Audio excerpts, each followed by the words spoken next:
ನಮಸ್ಕಾರ big five ನ್ಯೂಸ್ಗೆ ಸ್ವಾಗತ. ನಾನು ರಾಮ್ ಬಡ್ಗೇರ್.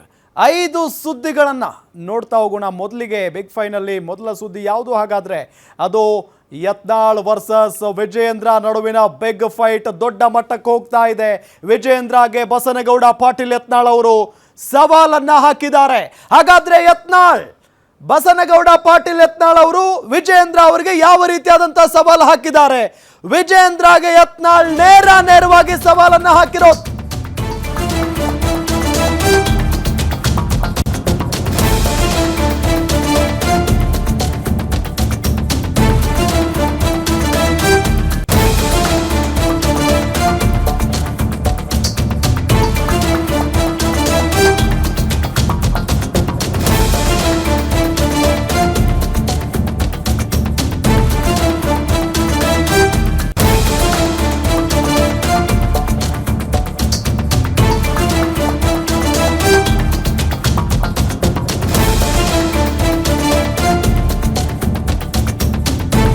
ಬಾ ನಾ ರೆಡಿ ಅಂದ ಹಿಂದೂ ಹುಲಿ.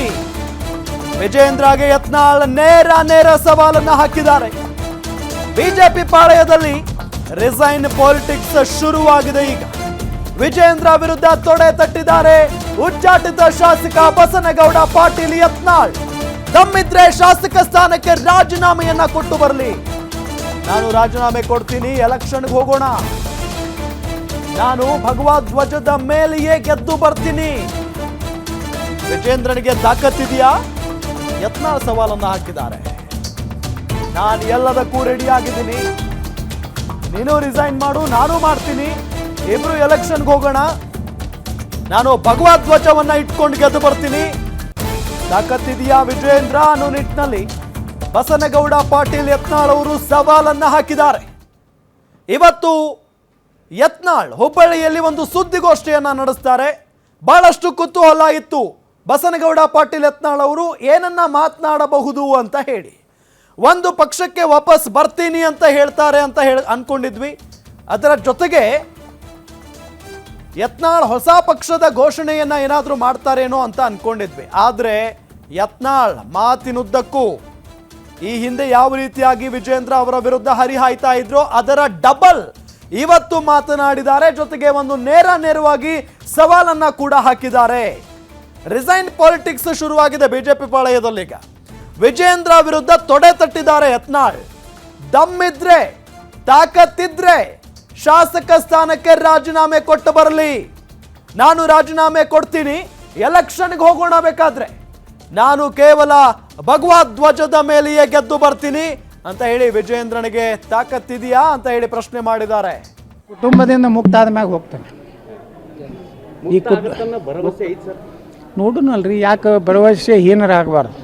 ರಾಜಕಾರಣದಾಗ ದೇವರಾಜ ಅರಸರ ಫ್ಯಾಮ್ಲಿಯಲ್ಲಿ ಐತ್ರಿ, SM ಕೃಷ್ಣವ್ರ ಫ್ಯಾಮ್ಲಿಯಲ್ಲಿ ಐತಿ, JH ಪಟೇಲ್ ಫ್ಯಾಮ್ಲಿಯಲ್ಲಿ ಐತಿ, ನನಗೆ ಹೇಳ್ರಿ ವೀರೇಂದ್ರ ಪಾಟೀಲ್ರ ಫ್ಯಾಮ್ಲಿಯಲ್ಲಿ ಐತಿ, ನಿಜಲಿಂಗಪ್ಪನವ್ರ ಫ್ಯಾಮ್ಲಿಯಲ್ಲಿ ಐತಿ. ಹೋಗೋದೇ ಒಂದು ದಿವಸ, ಇದು ಯಾವುದೂ ಶಾಶ್ವತ ಅಲ್ಲ. ಯಾವುದೇ ಒಂದು ಪಕ್ಷ ಒಂದು ಕುಟುಂಬಕ್ಕೆ ಕೊಡಬಾರ್ದು.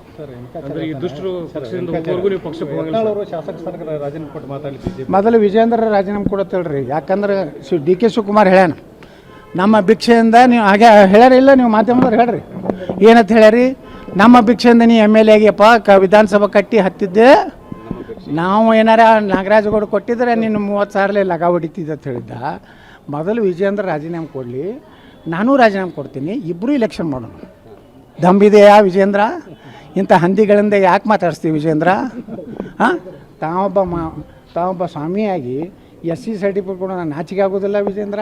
ನಿನ್ನ ಶಿಕ್ಷಣಿಗೆ ನಿನಗೆ ದಮ್ಮಿದ್ರೆ ನೀನು ನನಗೆ ನೇರವಾಗಿ ಮಾತಾಡ. ನನಗೆ ರಾಜೀನಾಮೆ ಕೇಳ್ತಿಯಲ್ಲ, ನೀ ರಾಜೀನಾಮೆ ಕೊಡು. ಶಿಕಾರಿಪುರಕ್ಕೆ ನೀ ಕೊಡು, ವಿಜಾಪುರಕ್ಕೆ ನಾ ಕೊಡು. ಬರೀ ಭಗವ ಜಂಡ ಮ್ಯಾಗ ನಾ ಆರಿಸ್ಬರ್ತೇನೆ. ಮುಸಲ್ರ ಹೋಟೆ ಬೇಡ ಅಂತ ಹೇಳಿನ, ಸಾಬ್ರ ಹೋಟ ನನಗೆ ಬೇಕಾಗಿ. ಹಾಂ, ರೆಡಿ, ಐ ಆಮ್ ರೆಡಿ. ದಮ್ ಇತ್ತಂದ್ರೆ ಹೇಳತ್ತೇಳ್ರಿ ಅವನಿಗೆ. ಯಾಕಂದ್ರೆ DK ಶಿವಕುಮಾರ್ ಹೇಳಿದಕ್ಕೆ ಪ್ರತಿಕ್ರಿಯೆ ಕೊಡಬೇಕಾಗಿತ್ತಲ್ಲ. ಇಲ್ಲ ನಾನು BJPಯಿಂದ ಗೆದ್ದಿದ್ದೀನಿ, ತಾಕತ್ತಿದ್ರೆ ನಮಗೆ ಗೆದ್ದು ತೋರಿಸ್ತೀನಿ ಅಂತ ಹೇಳಬೇಕಾಗಿತ್ತು, ಹೇಳಿಲ್ಲ. ನಾ ಹೇಳಕತ್ತೀನಿ, ಬಾ ನೀನು ರಾಜೀನಾಮೆ ಕೊಡು, ನಾನು ಕೊಡ್ತೀನಿ. ನೀ ಹಂದಿಗಳ ಕಡೆಯಿಂದ ಮಾತಾಡ್ಸಬೇಡ. ಹಂದಿಗಳು ಅಲ್ಲಿ ಹೊರಗಡೆ ಆಡ್ತಾವೆ, ಅವು ಮನೆಯಲ್ಲಿ ಕರ್ಕೋಬಾರ್ದು. ಈ ಕುಟುಂಬದಿಂದ ಮುಕ್ತ ಆದ ಮ್ಯಾಗ ಹೋಗ್ತಾನೆ. ಈ ಭರವಸೆ ಐತೆ ಸರ್. ನೋಡುನಲ್ರಿ ಯಾಕೆ ಭರವಸೆ ಹೀನರ ಆಗಬಾರ್ದು. ರಾಜಕಾರಣದಾಗ ದೇವರಾಜ ಅರಸರ ಫ್ಯಾಮ್ಲಿ ಎಲ್ಲಿ ಐತ್ರಿ, ಎಸ್.ಎಂ. ಕೃಷ್ಣವ್ರ ಫ್ಯಾಮ್ಲಿ ಎಲ್ಲಿ ಐತಿ, ಜೆ.ಎಚ್. ಪಟೇಲ್ ಫ್ಯಾಮ್ಲಿ ಎಲ್ಲಿ ಐತಿ? ಎಸ್, ಇದೇ ವಿಚಾರಕ್ಕೆ ಸಂಬಂಧಪಟ್ಟಂತೆ ಹೆಚ್ಚಿನ ಮಾಹಿತಿಯನ್ನು ನೀಡ್ತಾರೆ ನಮ್ಮ political bureau head Maruti Pavagada. ನೇರ ಸಂಪರ್ಕದಲ್ಲಿ ಜಾಯ್ನ್ ಆಗಿದ್ದಾರೆ. ಮಾರುತಿ ಪಾವಗಡ, ಎಲ್ಲೋ ಒಂದು ಕಡೆ ಇವತ್ತು ಭಾಳ ನಿರೀಕ್ಷೆ ಇತ್ತು, ಏನು ಮಾತನಾಡಬಹುದು ಬಸನಗೌಡ ಪಾಟೀಲ್ ಯತ್ನಾಳ್ ಅವರು ಅಂತ ಹೇಳಿ, ಅಂದರೆ ಹೊಸ ಪಕ್ಷದ ಘೋಷಣೆ ಮಾಡುವಂಥ ಸಾಧ್ಯತೆ ಇತ್ತು, ಆ ರೀತಿಯಾಗಿ ಅಂದ್ಕೊಂಡಿದ್ವಿ. ಆದರೆ ಅದೆಲ್ಲ ಆಗಲಿಲ್ಲ. ಯಾವ ರೀತಿಯಾಗಿ ಈ ಹಿಂದೆ ವಿಜೇಂದ್ರ ವಿರುದ್ಧ ಆಕ್ರೋಶವನ್ನು ವ್ಯಕ್ತಪಡಿಸ್ತಾ ಇದ್ರು, ಅದರ ಒಂದು ಹೆಜ್ಜೆ ಮುಂದೆ ಹೋಗಿ ಇನ್ನೂ ಭಾಳಷ್ಟು ಮಾತನಾಡಿದ್ದಾರೆ. ಇದರ ಜೊತೆಗೆ ಏನೆಲ್ಲ ಮಾತನಾಡಿದ್ರು ಅಂತ ರಾಮ್, ಕಳೆದ ಒಂದು ವಾರದಿಂದ ಅಂದರೆ ಬಿಜೆಪಿಯಿಂದ ಯತ್ನಾಳ್ ಅವರನ್ನು ಉಚ್ಚಾಟನೆ ಆದ ಬಳಿಕ ಯತ್ನಾಳ್ ಅವರ ಒಂದೊಂದು ನಡೆಯ ಮೇಲೂ ಕೂಡ ಭಾಳಷ್ಟು ಸೂಕ್ಷ್ಮವಾಗಿ ಬಿಜೆಪಿನೂ ಗಮನ ಹರಿಸ್ತಾ ಇದೆ. ಅದೇ ರೀತಿ ರಾಜ್ಯದ ಜನರು ಕೂಡ ಯತ್ನಾಳ್ ಏನು ಮಾತನಾಡ್ಬೋದು, ಅವರ ನಡೆ ಏನಿರಬಹುದು ಅನ್ನುವಂತಹ ಒಂದು ರೀತಿಯಲ್ಲಿ ಕುತೂಹಲವಾಗಿ ನೋಡ್ತಾ ಇರುವಂಥದ್ದು ನಿಜ.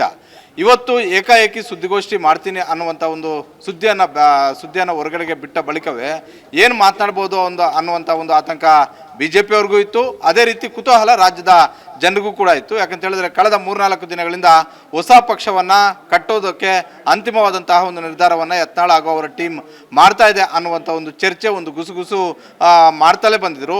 ಹೀಗಾಗಿ ಇವತ್ತು ಸುದ್ದಿಗೋಷ್ಠಿ ಮಹತ್ವವನ್ನು ಪಡ್ಕೊಂಡಿತ್ತು.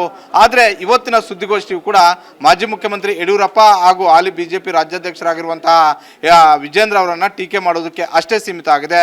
ಜೊತೆಗೆ ಬೆಳಗ್ಗೆ ವಿಜೇಂದ್ರ ಅವರು ಬಿಜೆಪಿಯ ಕಚೇರಿಯಲ್ಲಿ ಮಾತಾಡೋದಕ್ಕೆ ಕೌಂಟ್ರಾ ಸ್ಟೇಟ್ಮೆಂಟ್ ಅನ್ನು ಕೊಡುವಂಥದ್ದಕ್ಕೆ ಇವತ್ತಿನ ಒಂದು ಸುದ್ದಿಗೋಷ್ಠಿಯನ್ನು ಸೀಮಿತ ಮಾಡಿಕೊಂಡಿದ್ದಾರೆ.